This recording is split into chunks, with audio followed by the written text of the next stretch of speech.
అందరికీ నమస్కారం. ఈరోజు ఈ కార్యక్రమానికి ఇచ్చేసిన అక్క చెల్లెములు అన్నదమ్ములందరికీ కూడా నా నమస్కారాలు తెలియజేస్తా ఉన్నాను. వేదిక నిర్వహించిన పెద్దలు వి చంద్ర గారు మరియు ఇతర మన గ్రామ పెద్దలు సీతారాం గారు ఇతర ముఖ్యులందరికీ నా నమస్కారాలు తెలియజేస్తా ఉన్నాను. ఇంకా ఎలక్షన్ 3 రోజులు ఉన్నాయి. వచ్చే సోమవారం ఎలక్షన్లు. మీతో ఈరోజు ఒక్కసారి కలుసుకుని మళ్ళీ ఒక్కసారి మనం జరిగిన విషయాలు జరగబో విషయాలు ఒకసారి మీతో చర్చిద్దామని ఈరోజు ఈ మీటింగ్ ఏర్పాటు చేయడం జరిగింది మన సోదరులందరూ కలిపి. మన గతంలో కూడా చాలా మీటింగ్లో మీతో చెప్పాను ఈ గ్రామంలో నేనేం చేశానని. గత 6 నెలల్లో నన్ను ఎమ్మెల్యే అభ్యర్థిగా జగన్మోహన్ రెడ్డి గారు పంపించిన తర్వాత వీధులు తిరిగి గడపకి తిరిగి సమస్యలన్నీ పరిష్కరించి మన గ్రామ పెద్దలు సీతారాం గారు మన వి చంద్ర గారి పెద్దలు మరి ఈ కార్యక్రమానికి ముందర ఇక్కడ మీ అందరూ తెలిసి ఉంటే బస్సులు పెట్టారు. బస్సులు పెట్టారు అంతా పెడితే బస్సులన్నీ కూడా ఖాళీ బస్సులు తేడా కొట్టేస్తుంది. ఎప్పుడూ లేని ఇక్కడే గంట మార్పు అని చెప్పేసి బస్సులన్నీ వేరే వాటి పంపించుకున్నారు. అది మార్పు మొదలైంది. 18వ వార్డులో మార్పు మొదలైంది. వెలగపూడికి పత్రం స్టార్ట్ అయ్యింది. అది మన మత్స్యకారుల దగ్గర నుంచే. ఏ మత్స్యకారులు అయితే గుండెలో పెట్టుకున్నారో అవే మత్స్యకారులు ఈ రోజు ఎంవీవీ సత్యనారాయణ గారిని గెలిపించుకోవాలని కంకణం కూడా కట్టుకున్నారని చెప్పి. ఎందుకు కంకణం కట్టుకున్నారు? ఈ రోజు 18వ వార్డు బాగుపడిందంటే అది ఎంవీవీ సత్యనారాయణ గారి వల్ల. ఈ రోజు 18వ వార్డులో దేవాలయాలు బాగున్నాయంటే అది ఎంవీవీ సత్యనారాయణ గారి వల్ల.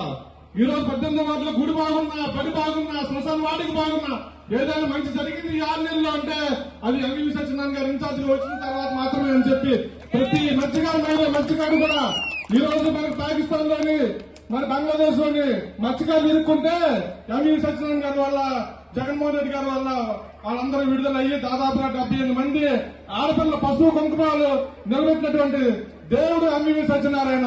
కాబట్టి మన 18 వారిలో మార్పు మొదలైంది. ప్రతి మత్స్యకార మహిళ అమ్మ, నా అక్క చెల్లెల్లో, నా అమ్మలో, నా పిన్నిలో ఉంటారు. ఇక్కడ మీరు అందరూ కూడా ఆలోచించేయండి.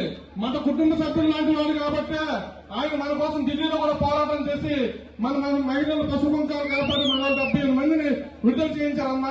దానికి నేనే ప్రత్యక్ష సాక్షిని. మరి అటువంటి వ్యక్తిని ఈ రోజు మనకి ఈ నియోజకవర్గానికి ఇన్ఛార్జ్ ఉన్నారంటే ఆయన్ని హక్కును చేసుకోవాల్సిన అవసరం ఈ తూర్పు నియోజకవర్గ ప్రజలకి ప్రత్యేకించి ఏదైతే మత్స్యకారులందరూ నా తాలూకా అనుకుంటున్నాడో వెల్లపూడి రామకృష్ణబాబుకి చెప్పుతో కొట్టినట్టుగా బుద్ధి చెప్పి మన అభివృద్ధి రాష్ట్రంలోనే అదేవిధంగా 6 ఫిష్ ట్రైనింగ్ సెంటర్లు మరి మన ఎంవీవీ సత్యనారాయణ గారు ఎమ్మెల్యే గెలిచిన వెంటనే ముఖ్యమంత్రి గారితో మాట్లాడి మన వాసుపాలెం దగ్గరలోనే మినీ ఫిషింగ్ యాప్ కూడా మన మత్స్యకారుల కోసం కట్టాలని పరిస్థితి ఉంది. అదేవిధంగా మహిళలకు పొదుపు సంఘాలు మహిళా సొసైటీని పెట్టి మహిళలకు అందరికీ కూడా రాష్ట్ర ప్రభుత్వం తరఫున మీ అందరికీ కూడా చేయూత. మరి ఇందాక సోదరు చెప్పాడు మన మహిళలందరూ కూడా చిన్న పనులకు వెళ్తా ఉంటారు, వేరే ఇళ్లకి కట్టాలని చెప్పేసి కొంతమంది చాటు రమ్మంటారు. అలా కాకుండా ఇక్కడే ఒక యూనిట్ పెట్టి మనకి రొయ్యల పచ్చల్లో, పీతల పచ్చల్లో, చేపల పచ్చల్లో చేసుకుని విదేశాలకు ఎక్స్పోర్ట్ చేసేటటువంటి పరిస్థితి కూడా అంత టెక్నాలజీని కూడా తీసుకుని సత్తా ఉన్నటువంటి వ్యక్తి మన కాలం మీద ప్రతి మహిళ కూడా తన కాలం మీద నిలబడాలని ఆలోచన చేసేటటువంటి వ్యక్తి. అదేవిధంగా చదువుకున్న ప్రతి పిల్లలు కూడా ఉద్యోగం చేసి వాళ్ళ కుటుంబాన్ని పోషించాలని చెప్పి అదే వెలగపూడి రామకృష్ణ బాబు ఏం చేస్తాడు, నా సిటీ పవర్ దగ్గర లేకపోతే ఇంకొక పుష్కర వైద్య దగ్గర 2-3 ఉద్యోగాలు ఇస్తాడు.